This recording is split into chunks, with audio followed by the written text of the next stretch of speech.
اور اب کچھ بات چیئرمین پاکستان پیپلز پارٹی بلاول بھٹو زرداری کی، جنہوں نے دعویٰ کیا ہے کہ کچھ لوگ اپنے کمروں میں بیٹھ کر منصوبے بنا رہے ہیں اور الیکشن رزلٹ ڈکلیئر کروا رہے ہیں۔ ان لوگوں کو عوام 8 فروری کو جواب دیں گے۔ مٹھی میں جلسے سے خطاب میں واضح کیا کہ عوام اس بار کسی سازش کو قبول نہیں کریں گے۔ عوام نے 5 سال سلیکٹڈ راج بھگتا ہے، آگے جا کر کوئی سلیکٹڈ راج قبول نہیں کیا جائے گا۔ کچھ لوگ تقسیم کی سیاست پر یقین رکھتے ہیں۔ پیپلز پارٹی نے نفرت اور تقسیم کی سیاست کو رد کیا ہے۔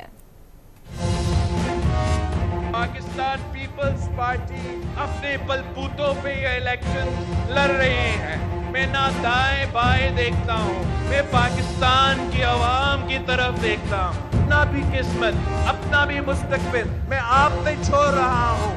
آپ یہ فیصلہ کریں گے۔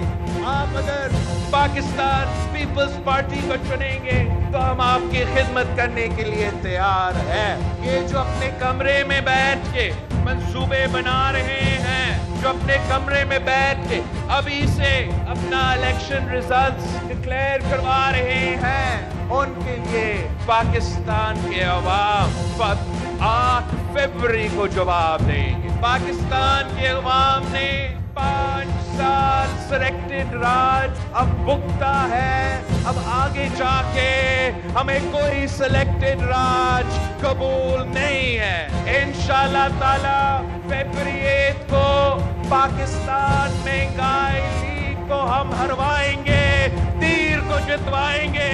اس دفعہ صدر زرداری کی محنت سے انشاءاللہ تعالی جی اعلیٰ بھی وزیر اعظم، جی اعلیٰ بھی وزیر اعلیٰ